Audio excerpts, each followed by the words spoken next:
गौ माता के संरक्षण और संवर्धन के लिए भी ईमानदारी से अपने स्तर पर प्रयास करें तो गौ माता तभी बच पाएगी। पहले इनको कहा जाता पशुधन, अब सिर्फ पशु रह गए, धन खत्म हो गया। उसकी सींग भी लग गई, ऐसी मौत हुई कि कोई उसको देख नहीं पाया।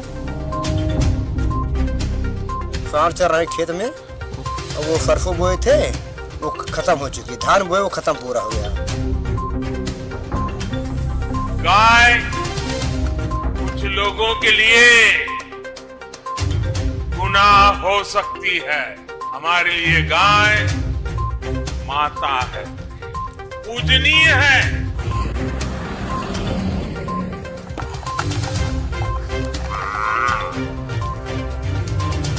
गाय या सांड से कभी डर लगा है आपको?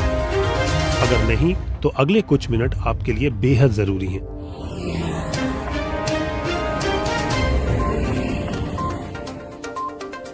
निर्मला ने पिछले 1.5 महीने में खाना पीना छोड़ सा दिया है। सिर्फ चारपाई पर पड़े पड़े पति के लिए बिलखती रहती हैं। एक गुस्साए सांड ने हाल ही में 55 साल के रामराज की मिनटों में जान ले ली थी। उस दिन बैठे थे कुर्सी पे, सांड आया, पीछे से मारा, मार के बाद में फिर पीछे से मार गया, कुर्सी पर से गिर गए। तो कुर्सी पर से गिरे के बाद में वो सामने से फिर सांड मारने लगा। और कहाँ पर बैठे थे? ये यहाँ पे बैठे थे कुर्सी लगा के। किस जगह पर? हाँ, और फिर सामने से मारने लगा। तो फिर एक लड़की थी छोटी सी, और जो एक लड़की थी तो गुहार लगाई, तो एक औरत आई, वही ने भगाया, तो फिर भाग के गन्ना मल गया सांड। फिर देखा आप लोगों ने उस सांड को? हाँ, यहाँ पर था। हाँ। क्या कैसे चोट लगी? क्या बहुत मुँह में दांत पूरा टूट गया था, और दांत टूटने के बाद में लग गया था, और हाथ में भी चोट आ गई थी, और सीने में भी चोट आ गई थी। फिर चिर खाना लेके गए तो उसकी मौत देखने वाली थी नहीं। इस कहानी को समझने के लिए रुख करते हैं 2017 का। उत्तर प्रदेश में 15 साल बाद बनी भारतीय जनता पार्टी की सरकार और सीएम बने योगी आदित्यनाथ। चंद महीनों में उन्होंने बड़े फैसले भी ले लिए। पहली सरकार है जिसने प्रदेश के अंदर अवैध बूचड़खानों को पूरी तरह प्रतिबंधित करके गौ तस्करी को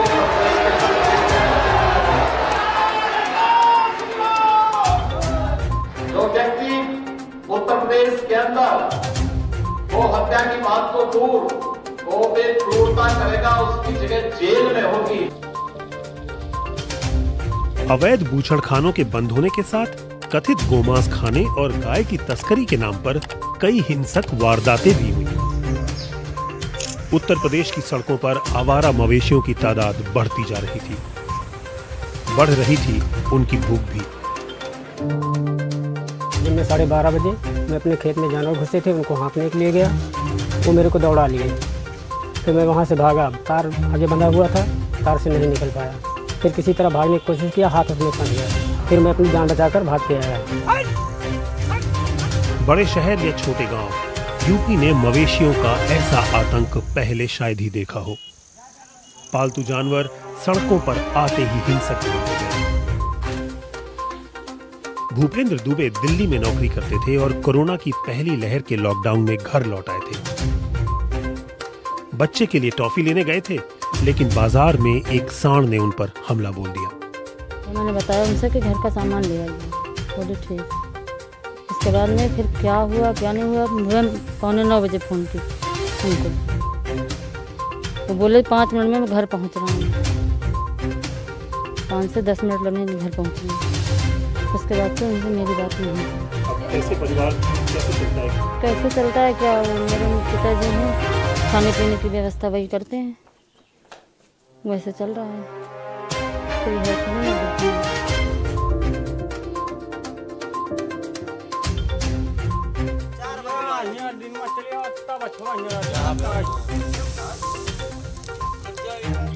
आधी रात का समय है और जाड़ा जबरदस्त है, लेकिन ये गांव वाले इस वक्त घने जंगलों के बीच अपने खेतों में नाइट पेट्रोल पर निकले हैं। और ये लोग ये तब तक करेंगे जब तक एक फ्रेश टीम इनको रिप्लेस नहीं कर देती। ये एक रूटीन सा बन चुका है और इस सिलसिले से ये सभी लोग नाखुश हैं, क्योंकि इसके अलावा इनके पास इस वक्त कोई और विकल्प नहीं है। भैया भैया का हो। करीब करीब हर जिले में आवारा मवेशियों ने किसानों, खासतौर पर छोटे किसानों की नाक में दम कर रखा है। चुनाव के मौसम में इस पर सियासत भी गर्म है। जानवरों के लिए भी कुछ नहीं किया। जाहिर है सभी राजनीतिक दल मसले को अपने वोट बैंक की नजर से ही देखेंगे, लेकिन आम किसान का दर्द कुछ और है।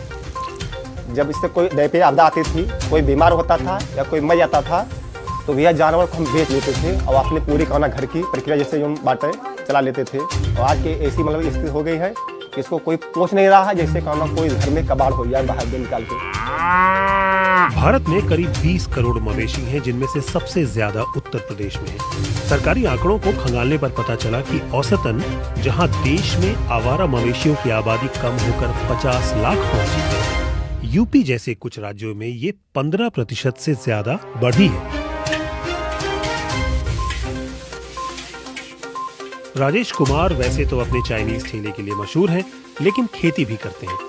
कि हम यहाँ पर जैसे दुकान लगाते हैं, हफ्ते में या 15 दिन में 2 दिन 1 दिन बंद करके हम जाते हैं, जो है खेत में जाते हैं, वहाँ पर खूंटा गाड़ते हैं। खूंटा गाड़ करके तार या रस्सी वगैरह सब बांधते हैं। रस्सी वगैरह बांध कर जो है उसको देखते हैं, फिर वगैरह जो है 7 दिन में 8 दिन में फिर जाकर देखते हैं।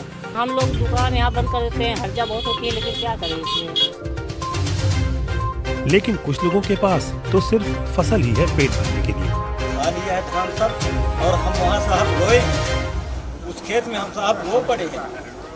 साहब तैयार कर लिया, अरे धान होके चिल्लाए, हम लोग इकट्ठा होके कहने लगे क्या हुआ। हमने कहा ये धान देखो सब खा लेंगे,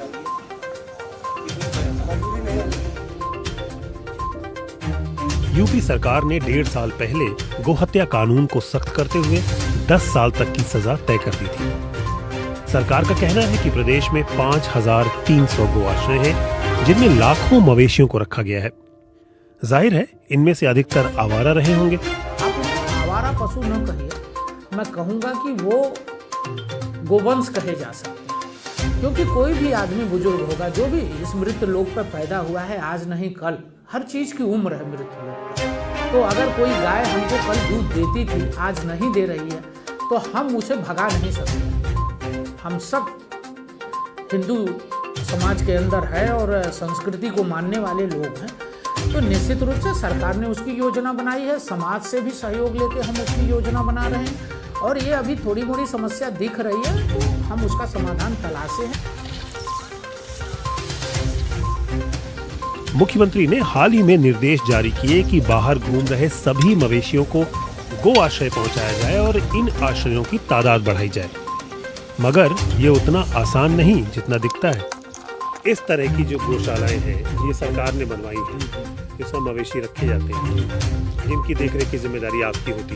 क्या ये गौशालाएं काफी हैं जितने मवेशी, क्योंकि चारों तरफ हमें सिर्फ आवारा मवेशी नहीं। काफ़ी तो नहीं है, काफ़ी नहीं है, जितनी बनी है काफ़ी नहीं है। इसमें कितने मवेशी हैं अभी? इसमें 200 और वो आवारा थे, बाहर घूम रहे थे। जी। अभी बाहर इस इलाके में कितने और होंगे? कुछ नहीं तो कम से कम 1700 इतने हैं। लेकिन कुछ लोग अब नाउमीद हैं। 80 साल की रामकली मिश्रा पिछले 2 साल से कोमा में हैं। उन्हें भी एक सांड ने मारा था। रामकली को ये तक नहीं पता कि उस घटना के बाद उनके बेटे को कोरोना निगल चुका है। देवाशीष कुमार के साथ नितिन श्रीवास्तव, BBC उत्तर प्रदेश।